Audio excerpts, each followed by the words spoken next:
The bruise on Rebecca Harris's cheek should have been just another detail Gus Seo ignored. Another mark on another uniformed maid in his penthouse. But when she flinched at the sound of his footsteps, something ruthless and possessive unfurled inside him. The kind of instinct he'd buried under years of discipline and blood. He'd ended men for smaller offenses than the fear trembling in her eyes. His voice was a low, lethal whisper as he stepped closer, the city lights burning behind him. Who put their hands on you? Rebecca Harris had spent years perfecting the art of disappearing. A quiet maid. A sister raising another child. A woman who worked until her bones ached and still felt she didn't exist. Gus Seo lived on the opposite end of the spectrum. Cold, calculated, and feared, he ruled Los Angeles's underworld like a silent king. Everything about him demanded attention. Everything about her begged not to be noticed.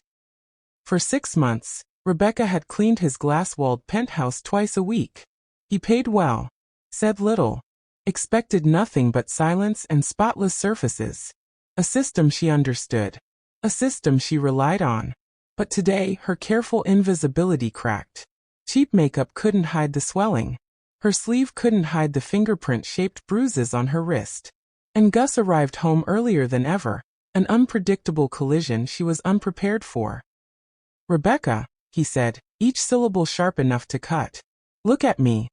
She turned her head only slightly, but it was enough. His expression shifted. Distant professionalism dissolving into something darker, sharper, more dangerous. "You didn't fall." It wasn't a question. Rebecca's instinct was to retreat, to fold herself smaller, to take up less space. But he stepped forward with a slowness that felt like a promise and a threat blended into one. "I don't hurt women," he murmured. "So why are you acting like I do?" Her breath stuttered. She didn't answer. She couldn't. Gus studied her. Not the uniform, not the badge, not the cleaning supplies. Her. "The flowers you sneak into my kitchen," he said softly. "The soul songs you hum under your breath. The way you organize my books by color, because you think it looks better." Her heart stopped. "You were never invisible to me." For the first time in her life, someone truly saw her. And for the first time in his life, Gus cared enough to be shaken by what he saw. And that moment, her trembling silence, his unrestrained fury, became the beginning of everything that followed. The secrets she tried to protect. The danger he was willing to unleash. And the war that would erupt when their worlds collided. Because the bruise was only the beginning. The story behind it would change both of their lives. Before we continue, please give this video a thumbs up if you've been enjoying this so far. Subscribe for more intriguing stories. At the end, tell me what part of the story stood out for you and what country you're watching from. Rebecca Harris stood in the center of Gus Seo's penthouse, the Los Angeles skyline glowing behind her like a world she didn't belong to. The silence stretched thin, sharp enough to cut, while her pulse thundered in her ears. She clutched her cleaning caddy like a shield, the cheap plastic handle digging into her palm. She had survived years by staying unnoticed. But Gus was looking straight at her now, seeing everything she didn't want to reveal. She swallowed hard and forced herself to breathe normally as she moved toward the bookshelf. She hoped moving would break the tension. It didn't. It only made the bruise throb, reminding her how badly she'd failed at hiding it. Her shift had barely begun when she heard his footsteps approaching. Not loud. Not hurried. Just steady and inescapable. Gus Seo never came home this early. Rebecca froze. He appeared a second later, broad shoulders framed in the doorway, sleeves rolled to his forearms, jaw tense. The rose tattoo on his neck drew even more attention to the way his pulse ticked violently. He saw it immediately. The makeup. The swelling. The way her gaze darted away. His entire expression shifted. Cool indifference shattering into something far more dangerous. "Turn around," Gus said quietly. She didn't move. "Rebecca." Her name sounded like a command. "Look at me." Reluctantly, painfully, she turned her head. Their eyes met. Something ancient flickered in his. Controlled. Lethal. Possessive. "What happened to your face?" he asked. "I fell." The lie tasted like every other lie she'd ever been forced to tell. She looked down, hoping he'd accept it. He didn't. "Don't," he said softly. Don't lie to me. Her throat tightened. I'm fine, she whispered. No, he said, stepping closer. You're shaking. She hadn't noticed she was trembling until he pointed it out. She grabbed the caddy harder to hide it, but the motion only drew his attention to her wrist. The long sleeve shifted just enough for him to see the bruise beneath, the faint imprint of fingers. Gus's jaw clenched so hard she heard it click. He moved with quiet, deliberate precision, not touching her, not crowding her, but surrounding her with something heavier than air. Sit, he said. I can't. I have 3 more Rebecca. His voice lowered, deadly calm. Sit. She sat. She perched at the edge of his white sofa, uniform stiff, shoulders hunched, hands curled tight in her lap.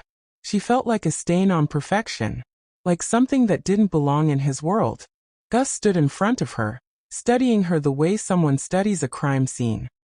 Cataloging every bruise, every flinch, every attempt she made to make herself smaller. You think I don't notice things, he murmured. But I do. Rebecca looked up, unsure what he meant, unsure if she wanted to know. You think you come in here invisible, he continued. You don't. Her breath caught. He shifted his weight, the city lights painting his cheekbones in gold. You've been bringing flowers, he said. Those little corner store ones. The pink ones you arrange in a mug when you think I'm not looking. Her heart stuttered. You reorganize my books by color because you think it looks better. You open the windows just enough to let in air but not wind. And you hum soul songs. Sam Cooke, always Sam Cooke. She didn't realize she was crying until a tear slid down her cheek. You were never invisible in my home, Gus said. Not for a single day. Her chest tightened painfully. No one had ever noticed her like this. Not her ex. Not her supervisors. Not the city she lived in. Only him. He lowered himself slightly, not kneeling but close enough for her to feel the gravity of him. Now, he whispered. You're going to tell me the name. Rebecca shook her head violently. I can't. Gus leaned in, voice dropping into something cold, quiet and absolute. Rebecca, he murmured. Tell me who hurt you. Because I will end him. Rebecca heard Gus's last words. Tell me who hurt you, because I will end him. Echoing in her head long after she left the penthouse. She walked the familiar, cracked sidewalk home, hugging her jacket tight against her bruised ribs. Every step hurt, but the pressure in her chest hurt more, because for the first time in years, someone had looked at her bruise and didn't see weakness. He saw war. And she couldn't afford war. Not with Maya depending on her. When Rebecca reached their small apartment, the lights were already on. Maya, 13 going on 30, sat cross-legged on the couch with homework spread everywhere. Her wild curls were piled on her head in a messy bun, her socks mismatched, her smile bright enough to hide Rebecca's trembling heart. You're late, Maya said, not looking up. Traffic. Rebecca forced a light tone, slipping into the kitchen before her sister could study her face too closely. But Maya followed, sharp-eyed and too perceptive. You're walking weird, she said. Like hurt weird. Rebecca froze with her back turned. Just tired. Becca. Maya's voice softened. Did you see him again? Anthony. His name felt like rot in her mouth. Of course not, Rebecca lied. He's gone, remember? But the truth sat in her chest like a bruise. Anthony never really left. He just slithered in and out of her life whenever he needed cash, a place to crash, or someone to threaten. He liked easy targets. And Rebecca, quiet, small, always trying to avoid conflict, had once been the easiest of all. Her mind flickered back to nights when she learned silence brought more safety than screaming. Nights when she could feel him pacing outside her door, waiting for her to break. Nights when she held Maya and whispered that everything would be okay, while praying it wasn't a lie. Invisibility had kept them alive. Until it didn't. Everything's fine, Rebecca told Maya, forcing herself to breathe normally. I promise. But the promise tasted weak, like paper dissolving in water. Across the city, Gus Seo stood in his private office with his sleeves rolled and his patience razor-thin. David, his right-hand man, stood across from him, composed but watchful. You know every domestic case in this city, Gus said. Every name. Every incident. I want the ones involving a man named Anthony Legrand. David raised an eyebrow. May I ask why? No. Gus's voice held the edge of an explosion held in a tight fist. But David had worked for him long enough to understand the shift. The quiet violence pressed under Gus's calm surface. You don't get like this over employees, David said carefully. Is she? Just find him. David nodded. Understood. Gus turned away, jaw clenching. He had interrogated criminals, warlords, men who had killed for sport. But nothing had gotten under his skin the way Rebecca's eyes had. Those wide, frightened eyes that told him she expected pain from every direction. She had flinched from him. From him. The thought hollowed out something inside him. 2 days passed before Rebecca dared return to the penthouse. She spent those days imagining every possible outcome. Being fired, being threatened, being ignored. She even practiced apologies she didn't believe in. Anything to keep her job. Anything to keep Maya fed. By the time she reached the top-floor elevator, her palms were slick with sweat. The doors opened. Gus was waiting. Not standing like a king surveying his domain, but sitting at the dining table, a steaming cup of tea placed neatly on the opposite side. Her tea. The exact kind she drank when she thought no one noticed. She froze. He gestured toward the seat. Seat. Her voice trembled.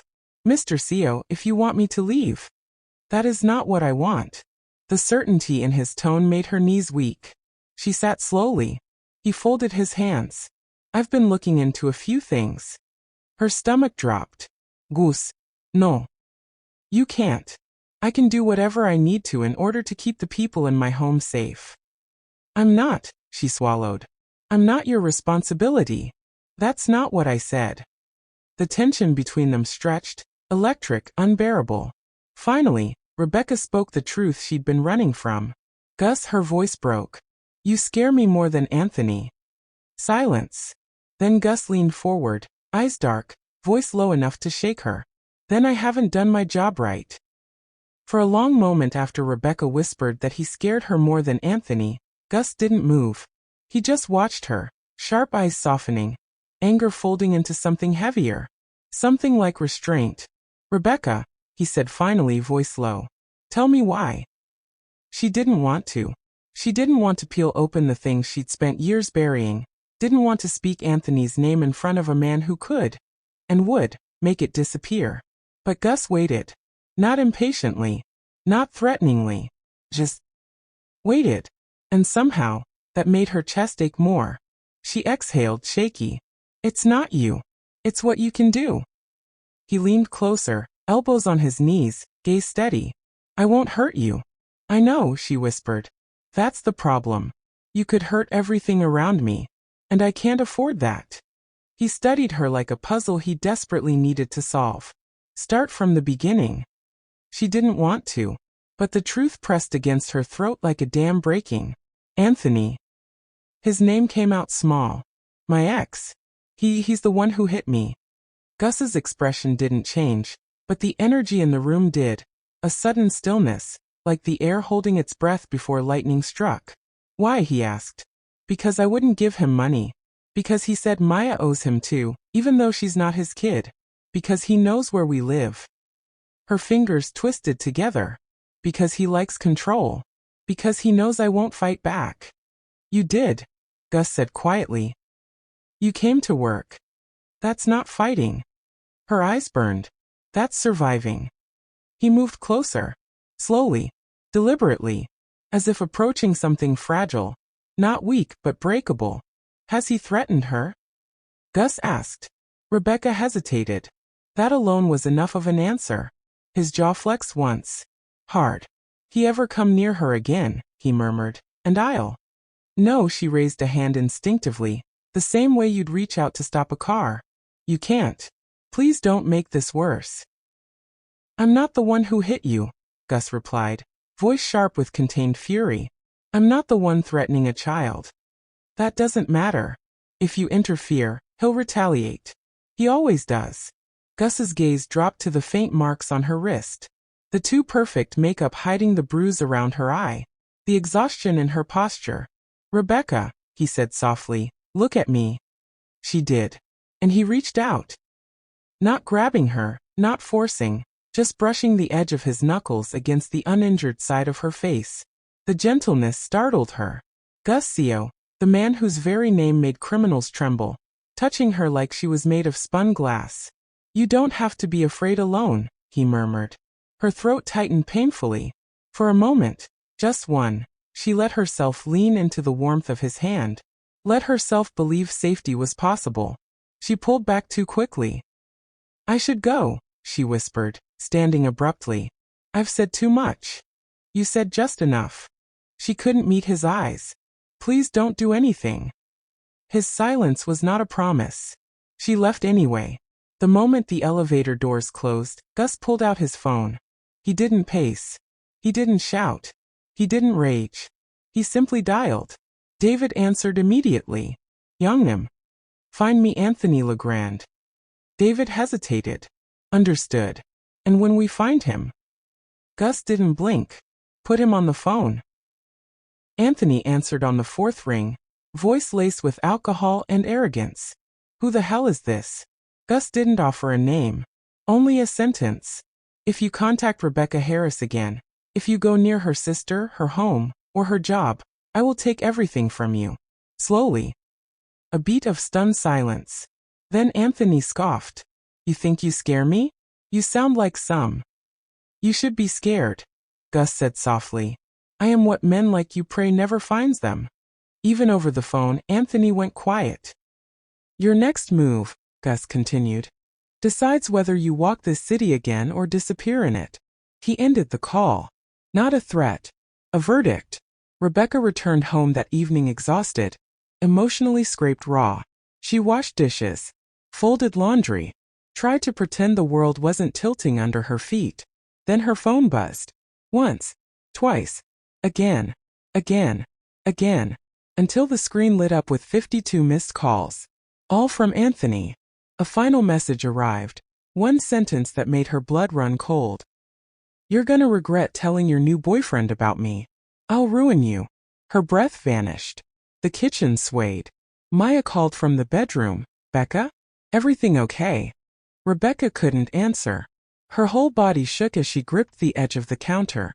"Dear God," she whispered, terror flooding her lungs. What did he do? The phone slipped from Rebecca's trembling hands, clattering onto the counter. 52 missed calls. One threat. And now silence. Silence from Anthony was never safety. It was the moment before the blow. She stood frozen in her tiny kitchen, the dull hum of the refrigerator the only sound in the small apartment. Her pulse hammered in her ears. Her knees weakened. Then the phone buzzed again. Unknown number. Her breath caught. "Becca." Maya's voice drifted from the hallway. "Is everything?" "Stay in your room," Rebecca said quickly, forcing steadiness. "I'll be right there." Maya hesitated but obeyed. The phone buzzed again. Rebecca wiped her palms on her jeans and answered. "Hello. Is this Rebecca Harris?" A man asked, professional, detached. "Yes, who's calling?" "This is Officer Ramirez with LAPD." Her heart stopped. "We received a complaint from a Mr. Anthony Legrand," he continued. "He alleges harassment, threats, and unstable behavior on your part." "What?" she breathed. No, he's lying. He's the one harassing me." "We'll discuss that," the officer said, but not unkindly. "The concern is that he described the situation as domestically volatile. Given there is a minor in your care, your younger sister Maya, we're obligated to notify child services." The air left her lungs in a single violent rush. "No, please no." Her voice cracked. "You don't understand. I'm not unstable. I haven't done anything. He's trying to scare me. Ma'am, calm down. We're just following protocol." Protocol. The word felt like a noose tightening around her throat. "We'd like you to come in tomorrow morning for a statement," the officer continued. "If you don't, it could be viewed as non-cooperation." Yes, I'll come. Please don't involve child services. Maya's my sister. I've raised her since she was 8. We're not removing anyone," the officer said carefully. "Yet." The call ended. Rebecca stood there, the phone cold in her palm, the world spinning like a carousel gone off track. Yet, one word with enough weight to crush her entire life. Because the truth was, one visit from child services, one wrong impression, one misunderstanding, and Maya would be gone. And Rebecca would be alone again. Her breath turned shallow, panic rising quickly, suffocating her. Anthony had done this. Anthony had set the dominoes in motion. But Gus had pushed them. Tears welled in her eyes as she grabbed her jacket, barely remembering to slip shoes on before she ran out the door. She didn't call for a rideshare. Didn't wait for a bus. She ran down the block, across the street, chest burning, lungs screaming, toward the only man who could have caused this avalanche. Toward Gus. The Seo Tower stood sleek and dark against the night sky, a monolith of glass and quiet power. Rebecca pushed through the revolving doors, ignoring the startled security guards, ignoring their questions, slapping the elevator button with shaking hands. When the doors closed around her, the silence was suffocating. She leaned against the wall, trying not to sob, trying not to collapse. This was her worst nightmare, losing Maya. Losing everything she'd bled to protect. And all because a man like Gus decided to intervene. When the elevator reached the top floor, the doors opened to voices, sharp, fast in Korean. A meeting. Rebecca didn't care. She marched down the hall, pushing open the penthouse doors without hesitation. The room went still. Gus stood at the head of the table, surrounded by David and 2 other lieutenants. Their conversation halted instantly at the sight of her, panting, wild-eyed, tears streaking her cheeks. Gus straightened. Rebecca. She pointed at him, voice trembling with fury and fear. What did you do? Silence fell like a blade. David and the others exchanged glances but wisely stepped back. Gus dismissed them with a flick of his hand. Leave. The room emptied in seconds. As soon as the door shut behind them, Rebecca's voice cracked through the air. He filed a complaint against me. Anthony filed a harassment complaint because you threatened him. Gus's jaw tightened. I warned him. You threatened him. She snapped. And now the police called me. They're talking about domestic instability. They're talking about child services, Gus. Child services. Maya could be taken. Do you understand that? His expression shifted, shocked, then confused, then devastated. What? He whispered. No. That's not, Rebecca, I didn't mean. You didn't mean? She laughed, a hollow, broken sound. You didn't mean to destroy the little stability I had? You didn't mean to make Anthony lash out harder? To put Maya in danger? To put me under investigation? I was trying to protect you, he said, stepping closer. She stepped back. He froze. By going behind my back? She demanded. By taking away the little control I have over my own life? You told me he hurt you. And you think that gives you the right to interfere in ways that make everything worse. I did what was necessary. You did what you wanted, she fired back. You didn't think about the consequences for me. For Maya. Her voice broke again. For the first time, Gus, you scared me in a way Anthony never did. His face tightened with pain, as if she'd slapped him. Rebecca, he said quietly, I don't want to hurt you. He ran a hand through his hair. Something she'd never seen him do. I couldn't listen to you cry. I couldn't walk away knowing someone put their hands on you. I couldn't do nothing. You should have, she whispered. His head snapped up. Never. That's not your choice. Then tell me what is, he urged. Tell me how to protect you without crossing your lines. You can't, she said. Because your world only knows one kind of protection, violence. He flinched. Actually flinched. Rebecca. No, she whispered. You don't get to say my name like that. Not when everything you touch turns into something I have to run from. I want to make things right, he insisted. You can't, she said again, tears spilling. You can't fix the police. You can't undo the complaint. You can't erase the risk to Maya. You can't. I can, he interrupted fiercely. You can't, she said louder. Because every move you make makes the world shake harder. And I can't live on unstable ground anymore. I won't. His breath came unevenly. So what are you saying? She looked at him. The man who had been unexpectedly gentle, Unexpectedly attentive, unexpectedly dangerous. The man who cared too much. The man who made her feel seen for the first time. And the man who could destroy her life without even meaning to. I need space, she whispered. I need to breathe without your shadow over my life. Gus stood there, motionless, silent, shattered in a way that terrified her more than any threat. And for the first time since she met him, she turned her back on him. For days passed. 4 days of unanswered texts from Maya asking if Rebecca was okay or fake okay. 4 days of Rebecca taking the long way home, switching bus routes, checking street corners for Anthony. 4 days of waking up with the same question in her chest. Did I walk away from the only man who ever truly saw me? Or the one man capable of destroying everything? Silence stretched between her and Gus like a canyon. A canyon she wasn't sure she should cross, or survive. Rebecca went to work, cleaning houses with mechanical precision. She took Maya to school. She cooked dinner. She folded laundry. She breathed. But she didn't smile. And Maya noticed. On the 4th evening, her sister plopped onto the couch beside her with a bowl of cereal and narrowed, suspicious eyes. Okay, Maya said, crunching loudly. What's wrong with you? Rebecca blinked. Nothing. Lie. Maya leaned closer. Your face has that sad robot look again. The one you had after Mom died. And you tried to pretend emotions were optional. Rebecca almost laughed. Almost. I'm fine, Maya. Really? You haven't smiled in 4 days. I've smiled. That thing you did at the grocery store doesn't count, Maya said. Your mouth moved but your soul was dead. Rebecca covered her face with her hands. I'm just stressed. Is it him? Maya asked quietly. Silence pressed heavy between them. Rebecca didn't answer, but that was enough. Maya softened. Becca, do you like him? Rebecca's throat tightened. I don't know. Which was the truest answer she'd ever given.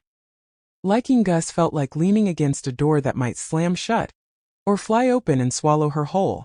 He was dangerous, protective, infuriating, comforting. He made her feel alive. He made her feel terrified. I think he's a blessing, Maya said simply. But he could also be a curse. Rebecca swallowed hard. Exactly. And you're scared. Rebecca nodded. Maya nudged her shoulder. You don't have to figure it out today.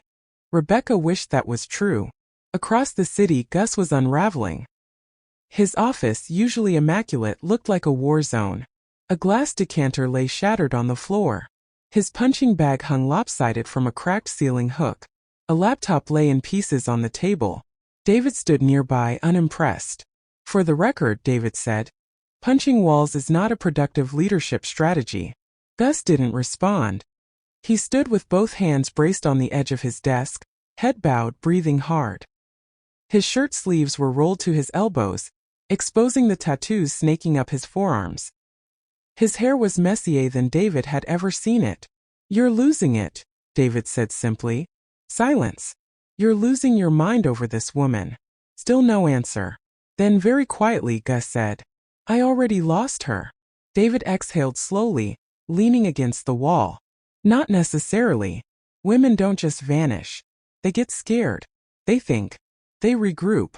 She didn't look scared, Gus murmured. She looked disappointed. David's brows lifted. And that's worse. Gus lifted his head, eyes dark. Fear I can fix. Disappointment is permanent. David didn't have a reply. Gus paced the length of the room, then stopped abruptly, grabbing his phone. His thumb hovered over the screen. He typed something, then erased it. Typed again, deleted again. David watched him with a sigh. Just call her. No. Text her. No. Then what the hell are you doing? Gus stared at the dark screen. Trying not to make it worse. David folded his arms. You're the boss of half the city, and you're scared of texting a maid. Gus shot him a glare sharp enough to cut steel, but David didn't flinch. You care about her, David said. Even a blind man could see it.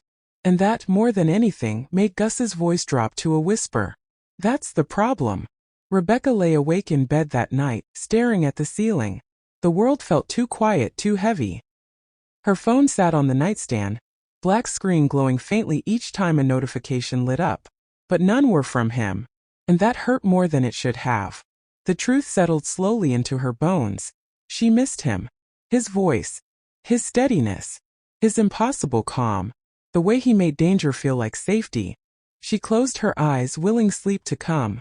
Across the city, Gus sat in his dark penthouse, the city lights reflecting off his unreadable expression. His phone glowed in his hand. He typed. "Are you safe?" Stared at it. Deleted it. Typed again. "Let me fix this." Deleted it. Typed again. "I miss." He stopped, jaw tight, and erased the words. The screen went dark again, blank, silent, accusing. And for the first time in a long time, Gus Seo, the man who commanded fear like a language, felt completely powerless. Rebecca couldn't sleep. She lay in bed with her eyes open, the darkness around her thick and unmoving. Maya breathed softly in the next room. The apartment was quiet. Too quiet for the storm inside her chest. Every time she closed her eyes, she saw Gus's face the night she walked away from him. Shock. Pain. A flicker of something that looked almost betrayed. She'd never meant to hurt him. She'd meant to protect herself. Protect Maya. Protect the fragile version of stability she'd managed to build.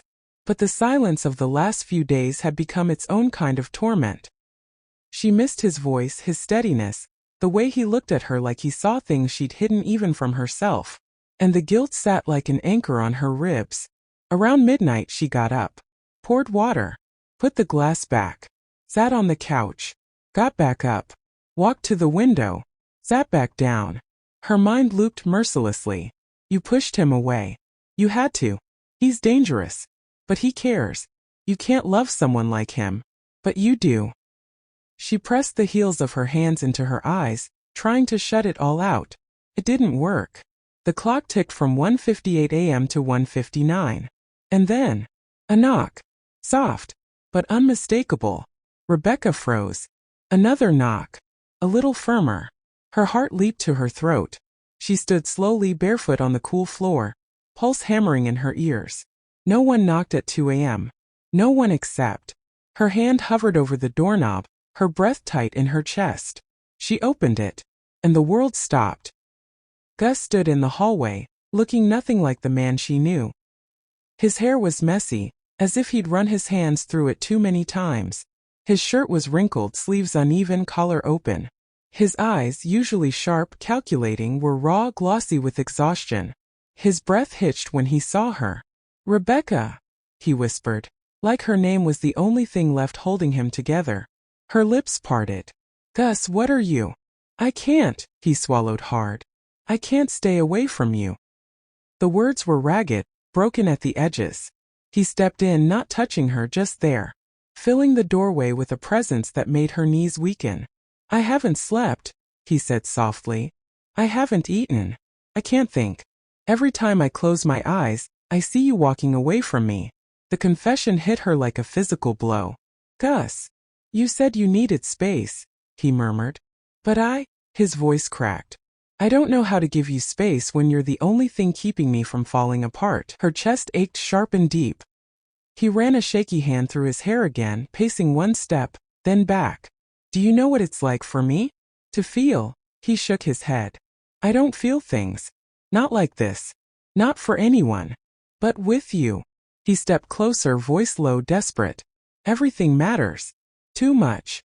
He looked at her like a drowning man looking at air. "You make me want to be different. You make me want to try. You make me feel like," he paused, searching for breath, "like I could finally walk out of the darkness I've lived in for years." Her throat tightened painfully. He wasn't lying. Not a word of it felt forced or calculated. This was Gus stripped bare. She whispered, "I don't know how to handle you." "I don't know how to handle you either," he confessed. "You terrify me." Rebecca blinked. "I terrify you?" "Yes." He stepped even closer, voice trembling. "Because I don't know how to want something without breaking it." Her chest constricted. "And I'm scared of you," she whispered back. "Not because you'd hurt me, but because you could destroy everything else. Because loving you feels like standing on the edge of a cliff." His jaw clenched. His breath shuddered. "Then jump with me." Her eyes burned. "I'm scared, Gus." "Me too." She shook her head helplessly. I don't know how to love someone like you. You don't have to know how, he whispered. You just have to stay.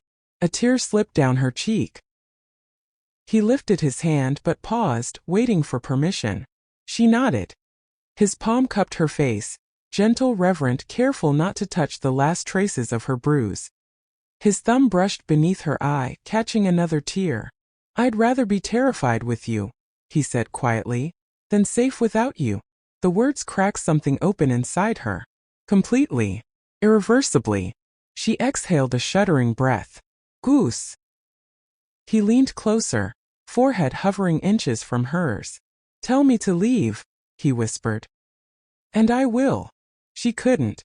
She didn't want to. Instead, the truth slipped out, the truth she'd buried under fear and caution and survival. I love you, she whispered. God help me. I love you. His breath caught, sharp and pained, as if he'd been waiting his whole life to hear those words. Then he closed the last inch between them. The kiss started slow, hesitant, trembling, with the kind of need that came from too many sleepless nights and too many unsaid words. His hand slid to her jaw, then to the back of her neck, pulling her closer with a tenderness she never expected from a man like him. Her fingers curled into his shirt, holding on like he was the only solid thing left in the world. The kiss deepened, slow, desperate, life-altering. Promise. A surrender. A beginning they both knew was dangerous. When they finally broke apart, their breaths tangled in the small space between them. Gus rested his forehead against hers, whispering, "Let me in." She stepped back, not away but inside, and he followed without hesitation. The door closed softly behind them. Anthony appeared 2 days later. Broad daylight, crowded street, the kind of place where Rebecca thought she and Maya were safest. They were walking home from the corner store, Maya happily swinging a bag of snacks, Rebecca clutching the strap of her purse like a lifeline. She spotted him too late. Anthony stepped out from behind a parked car, smile sharp and poisonous. Well, well, he drawled, eyes sliding over Rebecca, then narrowing at Maya. Look who forgot how to answer her phone. Rebecca froze, the world tilting. Anthony don't. He stepped closer. Maya stiffened, instinctively moving behind her sister. You think you can sick your new boyfriend on me? Anthony hissed. Think you can run to some shiny rich man and hide? Leave, she whispered. Just go. That's not how this works. He grabbed her wrist. Rebecca flinched, breath choking in her throat. Let go, she said, but her voice trembled. Anthony leaned in, voice low. You think a thug in a suit can protect you? You think he scares me? I'll ruin both of you. Before Rebecca could respond, before she could even try, 2 men walked past them. One bumped Anthony's shoulder deliberately. Watch it. Anthony snapped. The man didn't respond. Neither did the second. But both positioned themselves casually between Anthony and the sisters. A warning. A shield. Rebecca's chest tightened. Gus. Anthony noticed it too. His expression flickered from confidence to fear. He released her wrist slowly. This isn't over, he muttered. Not by a long shot. Then he slipped into the crowd and vanished. Maya's hand found Rebecca's. Becca, she whispered. Are you okay? Rebecca tried to smile, but the terror was still shaking her bones. I've fine. But she wasn't. She knew Anthony. The confrontation was only the beginning. That night, Gus arrived at her apartment without knocking. He stepped in the moment she opened the door, eyes sweeping over her, checking for injuries. I heard what happened, he said, voice low, controlled. Too controlled. She expected anger. Fire. Violence stirring just beneath the surface. Instead, Gus exhaled. And the sound was pure restraint. Are you hurt? He asked. No, she said softly. Your men stepped in. They're there for a reason. He moved toward her carefully, like she was still trembling. Because she was. Rebecca's breath shook. He threatened Maya, Gus. Gus's jaw flexed. I know. That should have terrified her. Instead, it steadied her. Gus, she swallowed. You didn't go after him? I wanted to. His voice darkened.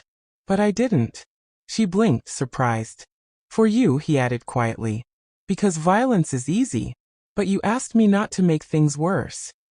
A warmth she wasn't ready for spread through her chest. He wasn't just dangerous.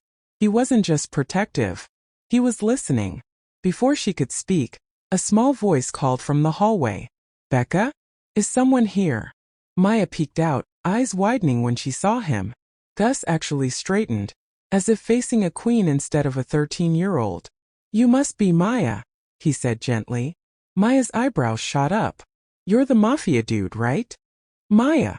Rebecca gasped, mortified. But Gus smiled. Not a smirk.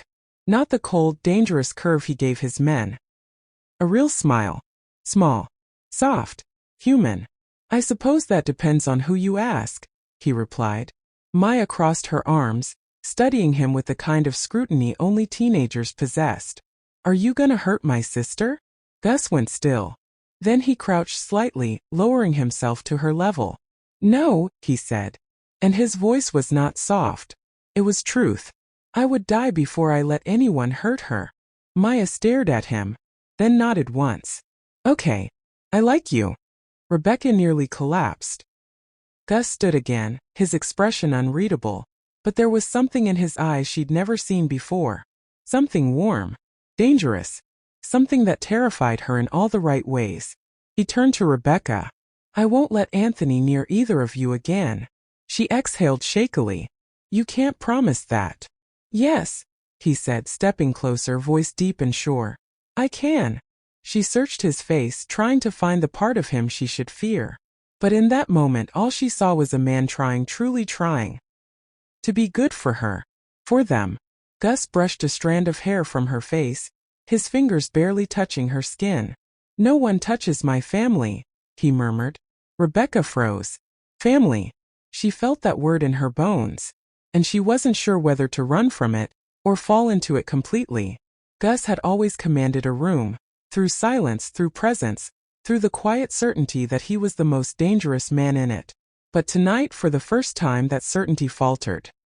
Gabriella stood across the office table, arms crossed over her black leather jacket, eyes sharp enough to cut glass. Anthony, Gus's lieutenant, not Rebecca's ex, leaned against the wall, watching with a predatory stillness. You're slipping, Gabriella said bluntly. Everyone sees it. Gus didn't look up. You're distracted, she continued. Your judgment is compromised. You're protecting a maid and her kid sister, while the people who depend on your leadership start asking questions. Anthony chimed in, voice low and mocking. Some of the other crews think you're going soft. Gus's jaw tightened. Say that again. Anthony lifted a shoulder. It's not an insult. It's an observation. You've built an empire on fear. Now you're letting emotions get in the way. Emotions, Gabriella added with a humorless laugh, get people killed. Gus finally lifted his head, and the look in his eyes was lethal. You think I don't know what's at stake? We think, Gabriella said gently. Too gently. That you're choosing the wrong battle. Gus pushed back from the desk slowly, hands flat on the wood, voice controlled. The only battle that matters is the one that keeps Rebecca and Maya safe. Gabriella blinked. So that's it? You're choosing them over the organization. If it comes to that, Gus said. Yes. Anthony muttered a curse. Gabriella just stared. You would walk away from everything? Gus didn't hesitate. I would burn everything to the ground before I let anything touch them. For a moment, neither of them spoke. The weight of his words filled the room like smoke. Then Gabriella sighed. If that's your decision, we'll follow it. But just understand, Gus, this changes everything. He nodded once. I know. Rebecca sat on the couch, pretending to read, but her eyes hadn't moved on the page in 30 minutes. Her mind replayed Gus's words from earlier. Family. No one touches my family. The word had sunk into her skin like ink. A family with him? A life with him? A world where she wasn't invisible anymore? It terrified her. Maya padded into the room wearing an oversized t-shirt and fuzzy socks, her hair a wild halo around her face. You're doing the staring thing again, Maya said, flopping beside her with dramatic exhaustion.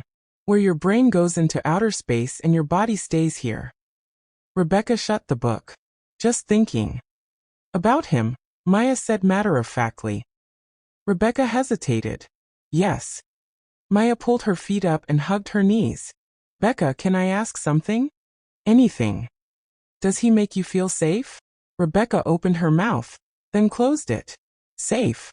Gus was complicated, dangerous, unpredictable.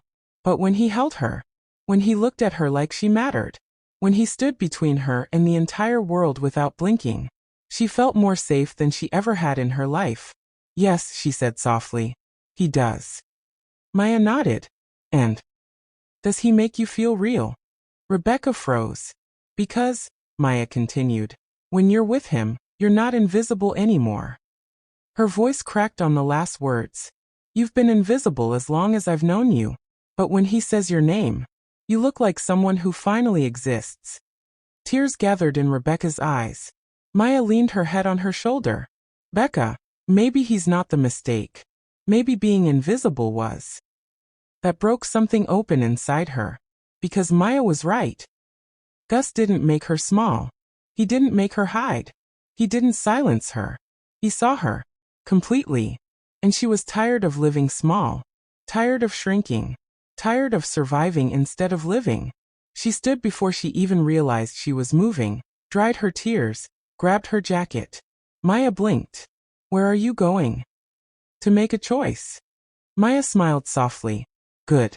Gus didn't expect her to show up at his penthouse. He was standing by the windows overlooking the glittering city, shoulders tense, phone in his hand, another text unsent. The elevator chimed. He turned. Rebecca stepped out. His breath stopped. She walked toward him slowly, her eyes steady, her hands trembling only slightly. Gus, she whispered. I made a decision. He didn't move, didn't even blink, like a man terrified the moment might vanish if he breathed wrong. Rebecca reached him, close enough to touch. She lifted her hands, placing them lightly on his chest over his heartbeat. Take me with you into your world, she whispered. He exhaled shakily. I'll learn to survive it. Gus had always been feared for what he could destroy, but the world never expected to fear what he could build. And that was exactly what he did next. It took only 3 days for the underworld to realize something had shifted. Gus began dismantling parts of his empire. Not in chaos, not with bloodshed, but with quiet, chilling precision. Gambling houses shut down. Debt routes were erased. A trafficking ring was reported anonymously and raided. Entire chains of illegal trade dissolved overnight. Gabriella watched him from across his office, arms crossed. You're really doing this? Yes. For her? For me, he corrected. Because of her. He didn't owe explanations. But for once, he wanted a future that didn't require explanations. A future that didn't smear blood across every step he took. By the end of the week, the message was clear. Gus Seo was stepping into the light, slowly, carefully, dangerously. And then he handled Anthony. Not with violence. Not with revenge. With obliteration. His men dragged Anthony out of the city, not to hurt him, but to ruin him. They stripped him of access to the people he owed, the people who gave him power. They exposed every debt, every unpaid deal, every betrayal. Within hours, Anthony had no friends, no money, no leverage, no phones, no way back. By morning, he was sent out of state with 2 choices. Disappear permanently, or deal with the enemies he created. He chose to disappear. Rebecca didn't need details. She only needed the call from Gus. It's over. He won't touch you again. For the first time in years, she slept without fear. Gus insisted she and Maya move into a safer apartment. Still humble, still theirs, but with reinforced locks, monitored hallways, and neighbors who were quietly paid to mind their business and keep watch. Rebecca resisted at first, but Maya loved it immediately. Her first night there, she twirled through the living room with a squeal. This feels like breathing. Rebecca laughed, a real laugh, full and bright, and Gus looked at her like the sound alone could bring him to his knees. Within weeks, the changes were unmistakable. Maya started smiling more. Her grades skyrocketed. She joined a dance club. Rebecca was flourishing too. Her shoulders no longer hunched with instinctive fear. Her eyes no longer scanned every room for danger. Her laugh came easier. Her light, bright, soft, stubborn, finally had space to shine. And Gus. He adjusted to her world the way she had tried to adjust to his. Slowly, gently, respectfully.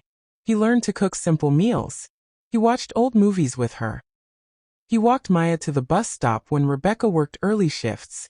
Their love didn't explode. It deepened. A blend of steel and softness, danger and tenderness, patience and passion. Nights curled on the couch. Mornings with quiet embraces. Whispers shared in the dark that neither thought they'd ever say. Gus still held shadows inside him. Rebecca still held scars. But together, they made something warm, something steady, a life stitched carefully from two broken worlds. One evening, as the city glowed beyond the window, Gus approached her with something in his hand. A small gold key. Rebecca blinked. "What's this?" He turned the key in his fingers, studying it like it held the weight of centuries. Then he placed it gently into her palm, curling her fingers around it. "My home," he said quietly. Her breath caught. "My life." Her heart stuttered. "My future." Her eyes burned as he finally met her gaze. "Everything I own is yours now." The key trembled in her hand. She swallowed, voice barely a whisper. "This." He stepped closer, cupping her cheek with a tenderness she once believed him incapable of. "You chose me," he murmured. "Now I'm choosing you back, with everything I am." Rebecca closed her eyes, leaning into his touch. For the first time in her life, the future didn't feel like something to fear. It felt like something she was finally allowed to want. She opened her eyes and whispered the words that sealed it all. "Then let's build it together."